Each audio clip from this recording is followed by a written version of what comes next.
সুপ্রিয় দর্শকবৃন্দ, আসসালামু আলাইকুম রহমতুল্লাহি ওয়া বারাকাতুহু। গতকালকে ইনকিলাব মঞ্চের মুখপাত্র ওসমান হাদিকে গুলি করা হয়েছে। তো ওসমান হাদিকে যে গুলি করা হয়েছে, শুধু ওসমান হাদি নয়, এরকম আরও অনেকেই এই কিলিং টার্গেটে রয়েছে। এরকম একটি চাঞ্চল্যকর খবর প্রকাশিত হয়েছে যুগান্তর পত্রিকায়। প্রতিবেদনটির শিরোনাম করা হয়েছে, হাদি সহ কিলিং টার্গেটে আছেন যারা, বেরিয়ে এলো চাঞ্চল্যকর তথ্য। খবরটিতে বলা হয়েছে, গতকাল শুক্রবার সন্ত্রাসীদের গুলিতে গুরুতর আহত হয়েছেন ইনকিলাব মঞ্চের মুখপাত্র ও ঢাকা ৮ আসনের স্বতন্ত্র সংসদ সদস্য প্রার্থী ওসমান বিন হাদি। সংকটাপন্ন অবস্থায় বর্তমানে এভার কেয়ার হাসপাতালে চিকিৎসাধীন আছেন তিনি। শীর্ষস্থানীয় কয়েকজন জুলাই যোদ্ধার উপর হত্যার উদ্দেশ্যে হামলা হতে পারে এমন স্পর্শকাতর গুরুত্বপূর্ণ তথ্য সরকারকে আগেই জানানো হয়েছিল, কিন্তু কোনো ব্যবস্থা নেওয়া হয়নি এমন অভিযোগ সংশ্লিষ্টদের। টার্গেট কিলিংয়ের ওই তালিকায় হাদি ছাড়াও জাতীয় নাগরিক পার্টির এনসিপি দক্ষিণাঞ্চলের মুখ্য সংগঠক হাসনাত আবদুল্লাহ ও আমার বাংলাদেশ এবি পার্টির সাধারণ সম্পাদক ব্যারিস্টার আসাদুজ্জামান ফুয়াদ সহ আরও কয়েকজন জুলাই সংগঠকের উপর হামলার সুনির্দিষ্ট তথ্য পাওয়া যায়।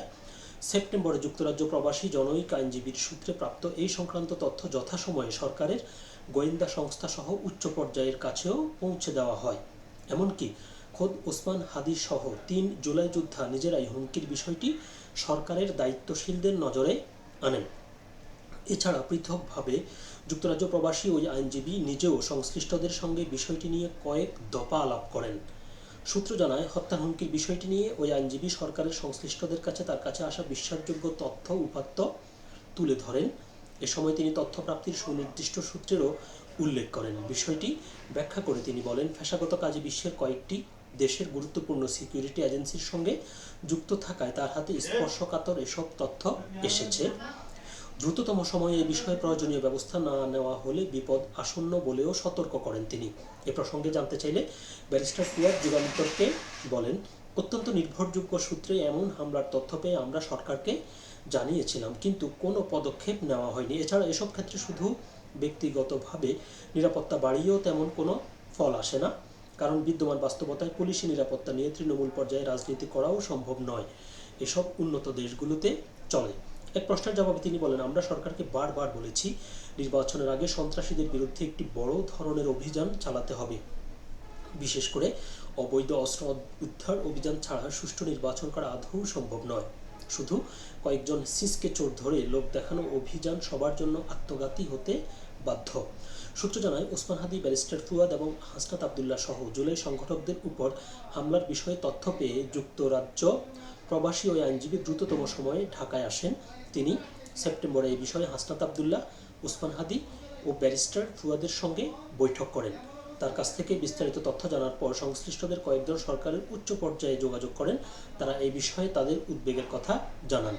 এ সময় সরকারের তরফে তাদের বডিগার্ড ও ব্যক্তিগত নিরাপত্তা রক্ষী নেওয়ার কথা বলা হয়, কিন্তু মাঠের রাজনীতি এবং কর্মীদের সঙ্গে দূরত্বের কথা বিবেচনায় নিয়ে নিরাপত্তা রক্ষী নিয়ে চলাফেরার প্রস্তাবে তারা রাজি হননি। হামলার বিষয়ে সুনির্দিষ্ট আগাম তথ্য জানানো যুক্তরাজ্য প্রবাসী আইনজীবী বর্তমানে ঢাকায় অবস্থান করছেন। শুক্রবার হাদির উপর হামলার ঘটনার পর প্রতিবেদকের সঙ্গে তার কথা হয়। এই প্রসঙ্গে তিনি যুগান্তরকে বলেন, দীর্ঘদিন ধরে যুক্তরাজ্য সহ বেশ কয়েকটি দেশে নিরাপত্তা এজেন্সির সঙ্গে কাজ করার অভিজ্ঞতা রয়েছে তার। ওইসব সূত্রের সুবাদে জুলাই সংগঠকদের উপর হামলার বিষয়ে তার কাছে বেশ কিছু গুরুত্বপূর্ণ তথ্য আসে। বিষয়টি তিনি গুরুত্বের সঙ্গে নেন এবং দ্রুত ঢাকায় চলে আসেন। এরপর হাসনাত আবদুল্লাহ, ব্যারিস্টার ফুয়াদ এবং ওসমান হাদির সঙ্গে সরাসরি কথা বলেন। করণীয় নির্ধারণে তাদের সঙ্গে একাধিক বৈঠকও করেছেন। গুরুত্ব বিবেচনায় বিষয়টি বিভিন্ন গোয়েন্দা সংস্থাকেও জানানো হয়েছিল, কিন্তু শেষ পর্যন্ত হাদির উপর হামলা কোনোভাবেই ঠেকানো গেল না। অন্যদের ক্ষেত্রেও জীবনের ঝুঁকি রয়ে গেছে। এদিকে এই বিষয়ে সরকারের বক্তব্য জানতে স্বরাষ্ট্র উপদেষ্টা লেফটেন্যান্ট জেনারেল অবসরপ্রাপ্ত জাহাঙ্গীর আলম চৌধুরীর সঙ্গে মুঠোফোনে যোগাযোগের চেষ্টা করা হয়, কিন্তু তাকে ফোনে পাওয়া যায়নি। এছাড়া স্বরাষ্ট্র মন্ত্রণালয়ের সিনিয়র সচিব নাসিমুল গনি এবং আইজিপি বাহারুল আলমের নম্বরে কল করেও তাদের বক্তব্য নেওয়া সম্ভব হয়নি। পরে প্রত্যেকের নম্বরে খুদে বার্তা পাঠানো হয়। রাত 12টায় আইজিপি বাহারুল আলম ফিরতি বার্তা জানান, এরকম কোনো কিছু আমরা পাইনি। এদিকে পুলিশ সূত্র বলছে, হাদির উপর হামলার বিষয়ে অবস্থানরত সন্ত্রাসীদের হাত থাকতে পারে। ঘটনার সঙ্গে জড়িত হিসেবে ফিলিপ ওরফে গাঢ় ফিলিপ নামের এক ভাড়াটে কিলারের নাম পাওয়া গেছে।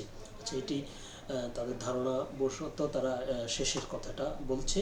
কারণ আমরা ইতিমধ্যেই ছাত্রলীগের এক ব্যক্তির ছাত্রলীগের সাথে সংশ্লিষ্ট এক ব্যক্তির তথ্য ইতিমধ্যেই সংবাদ মাধ্যমে চলে এসেছে। তো যেটি বলতে হয় সেটি হচ্ছে যে যেহেতু ব্যারিস্টার ফুয়াদের সাথে যুগান্তরের এই প্রতিবেদক কথা বলেছেন, তিনি নিজেও স্বীকার করেছেন যে হ্যাঁ, তাদের কাছে এরকম তথ্য এসেছে এবং তারা সরকারের সাথে যোগাযোগও করেছেন। তবে এখন যে বিষয়টি মনে হয় সেটি হচ্ছে যে সরকার এবং যাদেরকে যারা টার্গেটে আছে তারা নিজেরাও বিষয়টিকে মনে হয় না এতটা গুরুত্ব দিয়েছে।